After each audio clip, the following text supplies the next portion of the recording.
बाबा बाबा ने बोला वार्तालाप में 18 में राम बाप की पढ़ाई पूरी होगी है। 18 में राम बाप की पढ़ाई पूरी होगी। किस आधार पर कहा? तो वार्तालाप में था। वार्तालाप में कहा तो किस आधार पर कहा? बिना प्रूफ प्रमाण के कह दिया क्या? क्या प्रूफ है? अभी बताया हर बात को ज्ञान के आधार पर समझना है। कोई भी बात को बिना प्रूफ और प्रमाण के नहीं मानना चाहिए। हम अपन को कहते हैं कि हमारा बाप बुद्धिमानों की बुद्धि है, तो हम बुद्धिमान बाप के बुद्धिमान बच्चे हैं ना। और जो बुद्धिमान बच्चे होते हैं वो बिना प्रूफ और प्रमाण के कोई बात नहीं मान लेते किसी की। तो ये जानना जरूरी है कि 18 में राम बाप प्रत्यक्ष होगा, मनुष्य सृष्टि का बाप प्रत्यक्ष होगा, या आत्माओं का बाप शिव प्रत्यक्ष होगा? कौन प्रत्यक्ष होगा?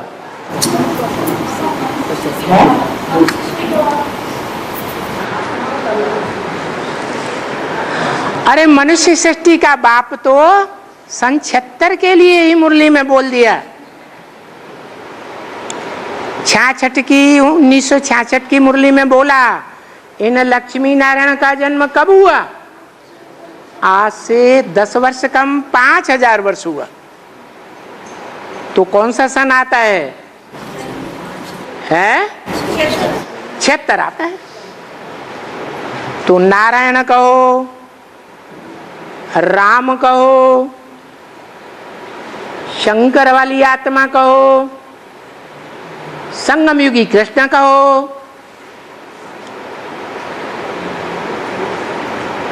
वो तो सन 76 में ही प्रत्यक्ष हो गया। प्रत्यक्षता रूपी जन्म ले लिया।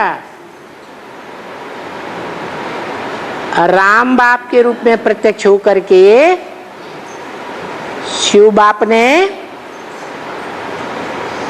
उस मुकर्रर रथ के द्वारा गीता का क्लैरिफिकेशन भी देना शुरू कर दिया। टीचर का काम है समझाना, क्लैरिफाई करना। तो राम की प्रत्यक्षता की बात नहीं आई है मुरली में सन 18 में, 2018 में। वो बात आई है आत्माओं के बाप शिव की प्रत्यक्षता की, जिसके लिए भारत में गायन है। शिव जयंती कहो, महाशिवरात्रि कहो। रात्रि माने ज्ञान अंधकार की रात्रि। इस दुनिया में 5000 वर्ष के टाइम में एक ऐसा टाइम भी आता है जब बड़ी से बड़ी अज्ञान की रात्रि हो जाती है। सारी दुनिया उस अज्ञान रात्रि में डूब जाती है। 500-700 करोड़ दूसरे धर्म के मनुष्य आत्माएं तो अज्ञान अंधकार में डूबे ही रहते हैं, लेकिन जो आत्माएं भगवान बाप को पहचान करके ब्रह्मा के द्वारा ब्राह्मण बनती हैं, दुनिया में ऐलान करती हैं कि हमें भगवान बाप मिला, हमने जाना, हमने देखा शिव भोला भगवान। वो आत्माएं भी अज्ञान अंधकार में डूब जाती हैं 2018 में। इतना ही नहीं, जो ब्रह्मा की गोद में पलने वाले 9000 वो जितने भी ब्राह्मण हैं 9 लाख, वो सारे ही ब्राह्मण नौकरियों के नंबरवार ब्राह्मण हैं, वो सब अज्ञान अंधकार में डूब जाते हैं, सिर्फ उनको छोड़ करके जो ज्ञान सूर्य के सन्मुख बैठकर ज्ञान सुनते हैं, सुप्रीम टीचर के रूप में सुनते हैं, वो भी आज कहते हैं हमें भगवान बाप मिला, निश्चय बुद्धि बनते हैं और कल अनिश्चय बुद्धि बन जाते हैं। निश्चय बुद्धि माने जन्म लिया, बाप का बच्चा बना, और अनिश्चय बुद्धि माने मृत्यु हो गई, बाप का बच्चा ही नहीं रहा। तो जन्म मरण के चक्कर में है या जन्म मरण के चक्कर से बाहर हो गए हैं? मृत्यु लोक में है या अमरलोक में है? मृत्यु लोक में है। लेकिन 2018 के बाद जब शिव बाप इस संसार में प्रत्यक्ष होते हैं, घोर अज्ञान अंधकार की रात्रि में, तो जो एडवांस के बच्चे हैं, अपन को एडवांस ब्राह्मण मानते हैं, प्रजापिता ब्रह्मा कुमार कुमारी कहलाते हैं, जो आज निश्चय बुद्धि बनते हैं कल अनिश्चय बुद्धि बन जाते हैं, वो भी उस टाइम पर पहुंचते पहुंचते पूरे अज्ञान अंधकार में डूब जाते हैं। जैसे भगवान बाप को पहचाना ही नहीं, पहचानते ही नहीं, तब की बात है कि वो निराकार शिव जो 2018 से पहले गुप्त पार्ट बजा रहा था, गुप्त पांडवों के बीच, वो प्रत्यक्ष हो जाता है और उसकी जयंती गाई जाती है। बाप की जयंती के साथ बच्चे की जयंती भी गाई हुई है। इसीलिए रात्रि में महाशिवरात्रि भी मनाई जाती है और कृष्ण का जन्म भी रात्रि में मनाया जाता है। जो कृष्ण बच्चा है वो षष्ठी रूपी रंगमंच का पहला पत्ता है और बीज है बाप। दोनों की प्रत्यक्षता एक साथ होती। तो ऐसे नहीं कि 2018 में राम की प्रत्यक्षता होगी, नहीं, राम वाली आत्मा तो मनुष्य सृष्टि का बाप है, आत्माओं का बाप नहीं। आत्माओं का बाप तो परमपिता परमात्मा शिव है, जो अभी तक गुप्त पार्ट बजा रहा है। अमर का पार्ट नहीं बजा रहा है, अमरनाथ का पार्ट नहीं बजा रहा है। वो जब प्रत्यक्ष होगा तो जो इन आंखों से देखेगा, जो इन कानों से दो शब्द भी सुनेगा, उसकी बुद्धि में सदा काल के लिए बैठ जाएगा कि मेरा एवरलास्टिंग बाप आ गया, सारी दुनिया का बाप आ गया। ऐसे नहीं आज निश्चय हो और कल अनिश्चय हो जाए। निश्चय हुआ तो हुआ, अमरनाथ बाप का अमर बच्चा बन गया। अमर कहा ही जाता है जो न मरने वाला हो, मना स्वेच्छा से शरीर छोड़ने वाला। ऐसे अमरनाथ के अमर बच्चे पैदा होंगे घड़ी घड़ी अनिश्चय बुद्धि बनने वाले बच्चे पैदा नहीं होंगे।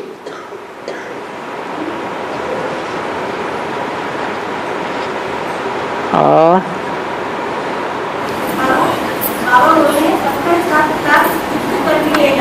हाथ उठाओ। हाँ हाँ, कोई तो बीमारियों से, कोई अपने हिसाब से बाबा की याद से काटते हैं।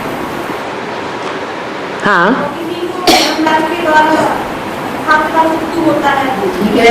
तो बाबा जो याद से काट लेंगे अपने हिसाब किताब, और जो बीमारियों के द्वारा चुका लेंगे अपने हिसाब किताब, तो क्या उनको धर्मराज की सजा मिलेगी? जो बीमारियों के द्वारा अपने पाप कर्मों की सजा भोग लेंगे, उनको उतनी सजाएं धर्मराज के यहाँ नहीं खानी पड़ेंगी। लेकिन फायदा ये होगा कि बीमारी से जो सजाएं भुगत ली जाएंगी, उन सजाओं के भुगतने के बाद उनका पद नीचा नहीं होगा। और जो धर्मराज की सजाएं खाएंगे, सजा भी खाएंगे और पद भी नीचा हो जाएगा।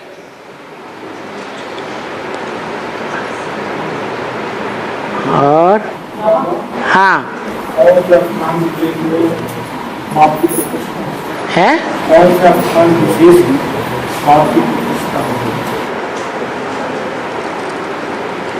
ऐसे तो बाबा ने बोला देखेंगे दुनिया के किस कोने से बाप प्रत्यक्ष होता है।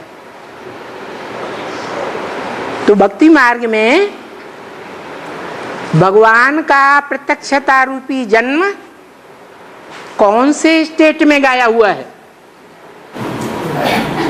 यूपी है?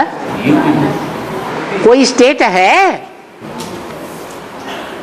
जहां भगवान बाप का मनुष्य रूप में प्रत्यक्षता रूपी जन्म गाया हुआ है? जैसे बच्चा जन्म लेता है तो जन्म लेने से पहले अप्रत्यक्ष था, गुप्त था, और जन्म लेने के बाद प्रत्यक्ष हो गया, तो जन्म कहा जाता है। तो कौन सा स्टेट है? उत्तर प्रदेश। अब उत्तर प्रदेश में भी कोई कहते हैं राम भगवान, कोई कहते हैं कृष्ण भगवान, कोई कहते हैं शंकर भगवान। ये तो तुंडे तुंडे मतिर्बिन्ना, मनुष्यों की विकारी बुद्धि ने ये भेद पैदा कर दिया। क्योंकि भगवान तो अनेक नहीं होते, भगवान एक ही हो सकता है। अब वो फैसला करना पड़े कि त्रेता युग का 14 कला संपूर्ण राम भगवान, सतयुग का 16 कला संपूर्ण कृष्ण भगवान या नारायण भगवान, या जो कलातीत है, कलाओं में जिसको नहीं गिना जा सकता,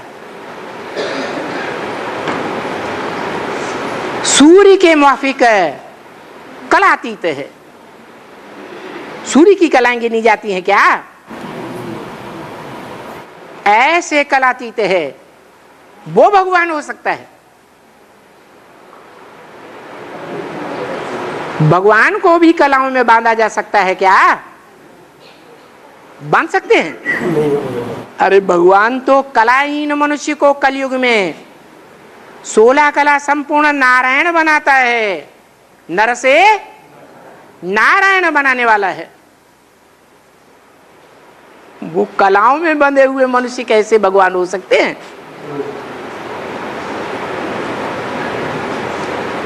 तो कौन है? यूपी में वो नगरी कौन सी है जो ज्ञान की नगरी मानी जाती है सारे विश्व में? बनारस, जहां से ज्ञान का बना बनाया रस निकलता है, बनाना नहीं पड़ता। वो तो यादगार बनाया हुआ है भक्तों ने। जड़ गंगा नदी के किनारे, जड़ पानी के किनारे है तो ज्ञान गंगा की बात।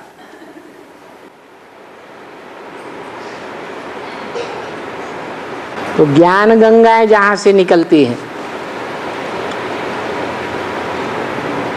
और जहां स्वयं भगवान ज्ञान का रस तैयार करता है और उस ज्ञान के रस को जो पीते हैं, उन पीने वालों में जो अव्वल नंबर पढ़ाई पढ़ने वाले ब्राह्मण हैं, वो भगवान को पहले पहचानते हैं। अब उन अव्वल नंबरों में कोई पहला नंबर होगा या नहीं होगा? वो कौन है? हाँ जी, काशीनाथ कहा जाता है। काशी कहते हैं याद के तेज को। जिस नगरी में याद का तेज भरा हुआ है और जो याद में गहरी रहते हैं, अपन को आत्मा समझ करके निराकार आत्माओं के बाप की याद में रहते हैं, तो बुद्धि सूक्ष्म बनेगी या मोटी बुद्धि बनेगी? सूक्ष्म बुद्धि में ज्यादा ज्ञान ठहरेगा या मोटी बुद्धि में ज्यादा ठहरेगा? तो बताओ, वो कौन सा शख्स है जो याद में सबसे जास्ती बैठा हुआ दिखाया जाता है? ऐसे तो धर्म पिताएं भी हैं। गुरु नानक को ध्यान से देखो, चेहरा याद की स्टेज में बैठा हुआ है, जैसे इस दुनिया में है ही नहीं। महात्मा बुद्ध को ध्यान से देखो, ऐसी निराकारी स्टेज बनी हुई है। क्राइस्ट को देखो, ऐसी निराकारी स्टेज बनी हुई है। लेकिन इन सब धर्म पिताओं के मुकाबले जिसका सबसे जास्ती गायन है, दुनिया की बड़ी बड़ी खुदाइयों में जिसकी सबसे जास्ती मूर्तियां निकली हैं, याद की अवस्था में बैठी हुई, जिसे जैनी लोग भी मानते हैं, हिंदू तो मानते ही हैं, वो याद की स्टेज में बैठा हुआ शंकर जो है, वो ही मनुष्य सृष्टि का बाप है, अनादि पिता है। उसका ना आदि होता है ना अंत होता है। उसको ज्ञान देने वाला इस मनुष्य सृष्टि में कोई साकार मनुष्य नहीं। वो सब के अंदर ज्ञान का बीज बोने वाला बाप है साकार में। सबका टीचर है, उसको कोई पढ़ाई नहीं पढ़ा सकता।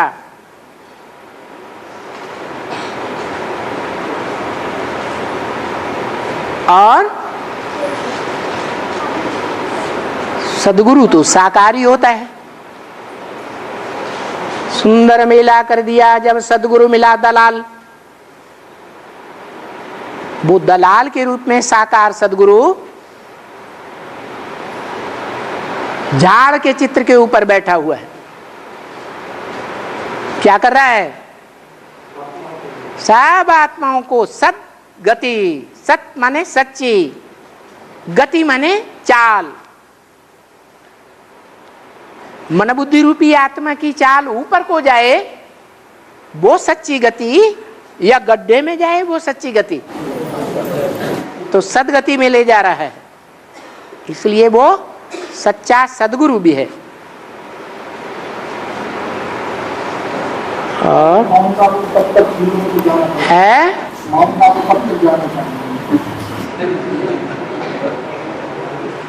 ट्रंकाल आवेगा। अब व्यक्तवाणी में क्या बोला है? क्या होगा? ट्रंकाल आवेगा। किनको है? जिनका बुद्धियों को जुड़ा हुआ होगा उनको, या जो अपने धंधे धोरी में फंसे हुए होने के कारण अपने बैग एंड बैगेज को नहीं समेट पाए, उनको ट्रंकाल किसको आवेगा है? अरे अभी चारों ओर से बुद्धि योग समेट करके एकाग्र होने का समय है, या देहधारियों से संबंध जोड़ने का समय है? धंधे धोरी से संबंध जोड़ने का समय है, या ईश्वरीय धंधे में लगने का समय है? तो जो लगेंगे दुनियावी धंधे धोरी से, दुनियावी देह के संबंधों से, दुनियावी देह के पदार्थों से अपनी बुद्धि को तोड़ लेंगे, उनको ट्रंकाल आवेगा। नहीं तोड़ पाएंगे तो नहीं आवेगा, या बाद में आवेगा।